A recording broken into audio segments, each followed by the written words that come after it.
Democrat, older people. Now, shout out to the OGs.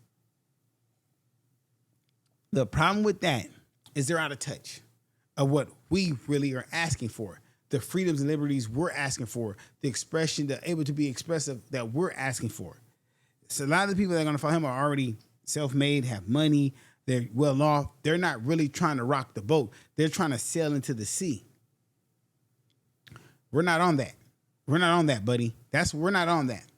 So when you compare the two candidates, like I said, nothing wrong. I'm not, listen, I am not signed to none of them. I am not part of it. I am not giving it. I'm not getting paid for this. I'm not saying either or. I'm not even a citizen in Santa Ana, so a resident of Santa Ana, so I can't even vote.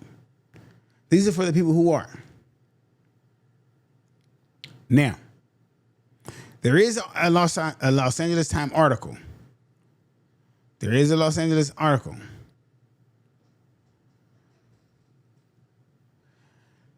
This was from 2024 from Mr. Jonathan Hernandez. There was a complaint at an independent probe sustaining a trio of city charter ethics code allegations against him in retaliation to a special event planned for Juneteenth Festival, Chicano Heritage Festival, and Indigenous People Days event. Now, what I said, I read fast, let me slow down.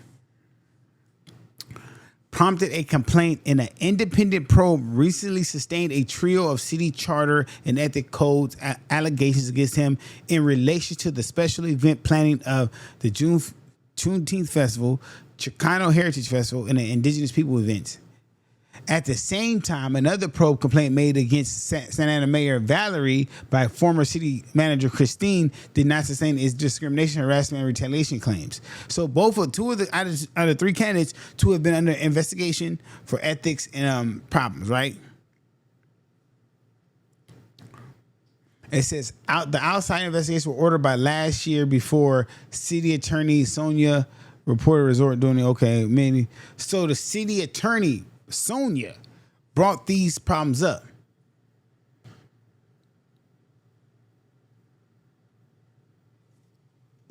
And to be known, okay.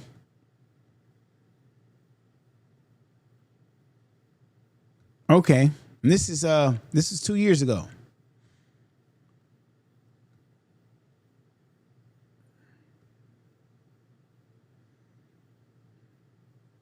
Hold on. It gets a little deep here. So hold on. Hold on, guys. I know I'm reading it in this. I want to read this right, guys. So it's getting a little deep here. I'm going to show you guys, actually. How about I show you so you guys know what I'm talking about? Let's show you guys so you guys know what I'm talking about. This is in the, and like I said, this all allegations is not true. I'm just reading what it says here so you guys can read along with me. It says Estrada did find a preponderance of evidence that Hernandez directed or interfered with city staff during the planning of the special events. Hernandez counted Dwayne Shipp, who helped organize Juneteenth festivals in Santa Ana as the president of Orange County Heritage Council, among his supporters. Shipp moved the festival away from Santa Ana to Anaheim after the city opened celebration up for proposals. It wasn't for us reaching out to him. The very first Juneteenth would have never happened, Shipp said. He was the bridge that allowed us to communicate with the city staff, and there was no problems when there was problems. The only thing I can see city councilmen being guilty of is helping black people, he added. Estrada's investigation sustained that finding that Hernandez overstepped the city's charter during a meeting with staff where he interjected with the event flyer designed by Shipp's group what will be used to promote last year's Juneteenth festival. From the dais, and I claim the former city manager remarked the flyer looked too Pan-African, a comment not included in the report. Prior to the meeting, okay. So now, let's get to it. This is where it gets interesting, guys. This is where it gets interesting. So I'm not going to go to the jargon because that sounds like all propaganda to me. I'm not going to go for it. So it's all proper. To me, that sounds like propaganda. I'm not going for it. We're not here. But when I say you got the two candidates, they're boys. Like, I don't know their dynamic, if they're still friends. But if my memory serves me correct, Mr. Ship played a big part in Mr. Hernandez when he first got into office. They were working very close. As you can see right there, he said he reached out to Mr. Hernandez to get the Juneteenth thing going. He made it happen. They maintained their friendship along the way. Now they could both be going against each other head to head for the mayor spot. What does that look like for the city of Santa Ana? What does that look like for the city of Santa Ana? Like, it's a good, healthy competition, right? Healthy competition. Now, as of July 17th, the only one who publicly announced was Dwayne Ship. He publicly announced he's running for office, right? And pulled nomination papers, right? Jonathan Hernandez, no confirmed mayoral filing located. Current mayor she's eligible to seek another 2-year term, but incumbency should not be confused with a formal re-election filing. So,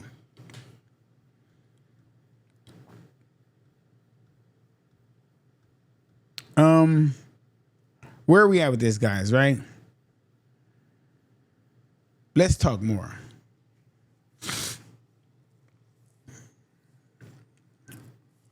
If you're asking me, right, and we're going to be transparent with this, guys, if you're asking me with all of this, with this run for mayor in Santa Ana, there's some things that got to be addressed. I need to know each one stands on public safety already, the policy area. What we saying is, what would be the campaign argument for this? What would be how we would set this up, right? Policy, I'm gonna tell you the policy areas, guys. And if a lot of you guys should be into this, right? We're gonna talk. Let's go back. Let's go back. My bad. I'm skipping over. Let's start with the mayor. She's already in office, right? She's a former Santa Ana Unified School District board member and retired Orange County probation official. That's interesting. A retired probation official. Her documented priorities are public safety, gang prevention, homelessness and regional coordination, economic development and good paying jobs, neighborhood quality of life, education and youth opportunity, collaboration with county and regional agencies. What does that mean? What does that mean? Her governing approach would be institutionally experienced, regional and administrative and stuff like that, right? Partnership and accomplishment with other offices. This is what voters should ask her. If the voters want to ask her a question, Valerie, because I like to talk personal when it comes to this, Valerie, what measurable improvements occurred during her current term? What measurable improvements occurred during her current term? Like, what improved while she was in office, right? Has homelessness visibly decreased or has it mainly shifted locations? Because you can move. I could clean my room and put everything under the bed. That don't mean my room is clean, it's just in another location. Are police, shelter, and infrastructure expenditures producing measurable results? So everything she does with the police, the shelter, infrastructure, expenditures, are they producing measurable results? What would she do differently in another term? That's what we got to ask. What is she going to do differently in another term if she gets this other term, right? What is she going to do different? Is it going to be the same stuff or is it going to be something different? Y'all tell me, all right? Now, Mr. Hernandez, right? The Ward 5 council member, community health worker, former youth reentry and gang prevention practitioner, right? I like that youth reentry and gang prevention practitioner. I'm for that. Right? He's about youth investment, violence protection, mental health, community-based services, affordable housing, land preservation, digital access, citywide Wi-Fi. That's big, citywide Wi-Fi. Art, sports, cultural programming, services for formerly incarcerated residents, community responsive development. Those are key. This is why if you're going to go by the stats, the paperwork, he's looking stronger.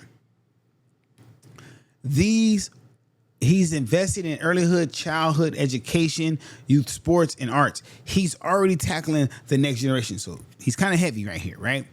But the questions we have to ask him if he was sitting right here in the interview is he actually running for mayor?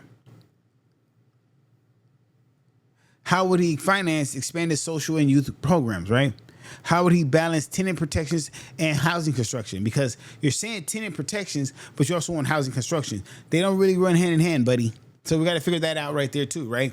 What is this plan for police staffing, emergency response, and downtown safety? There's a lot of muggings downtown, a lot of crimes, a lot of, I think it was like a mini riot. If you was down there for World Cup, it got wild. What are you gonna do about downtown safety? Also, he's gonna have to address the elephant in the room. How would he address concerns arising from previous city ethics investigations? Those city ethic investigations will always be there. They're not going nowhere. How is he going to address that? How is he going to make that known? Right? Mr. Ship, right, comes in probably as the least experienced in this thing, but a strong community appearance, a strong community presence. First black nonprofit, longest running non-black profit, Orange County Heritage Council president, Parade and Unity Festival, Juneteenth Festival, a lot of accolades in the community, a lot of accolades among the people. Could say the people's champ, right? But does that hold weight in this mayoral, how you say, is it mayoral election run? I don't know. That's one of the words I just don't mind, right? Now, his historic preservation, community identity and cultural inclusion, Black Latino community partnership, neighborhood engagement, small business participation in community events, civic recognition, and public space improvements, right?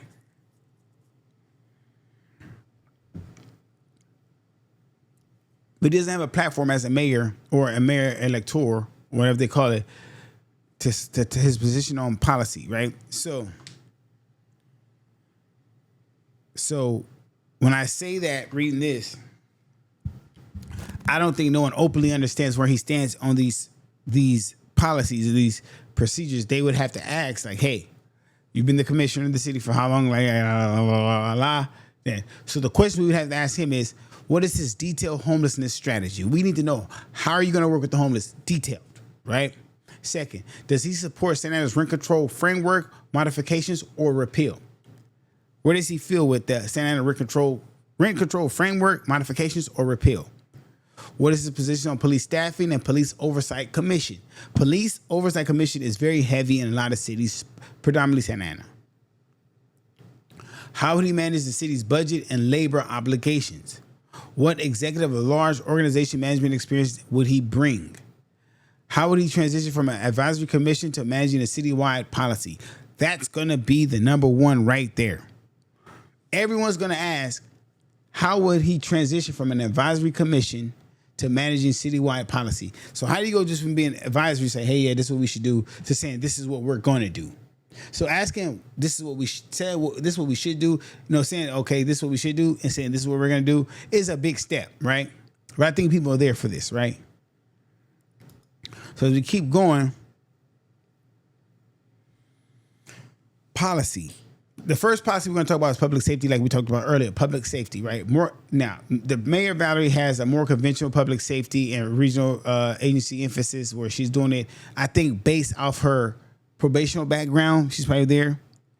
Where Hernandez is more prevention, mental health, youth intervention emphasis. Like, he wants to intervene before it happens in the youth. Mr. Ship has no detailed position yet published on this.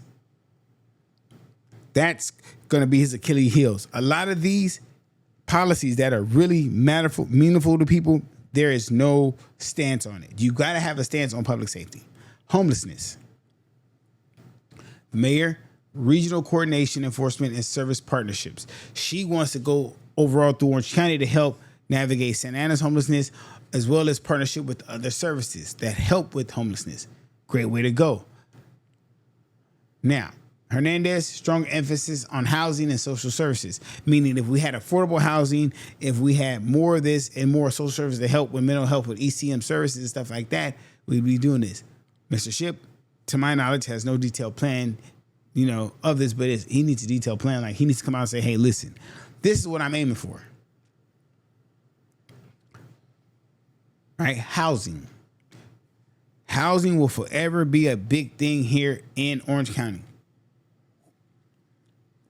Housing, for the mayor, affordability alongside development and economic growth.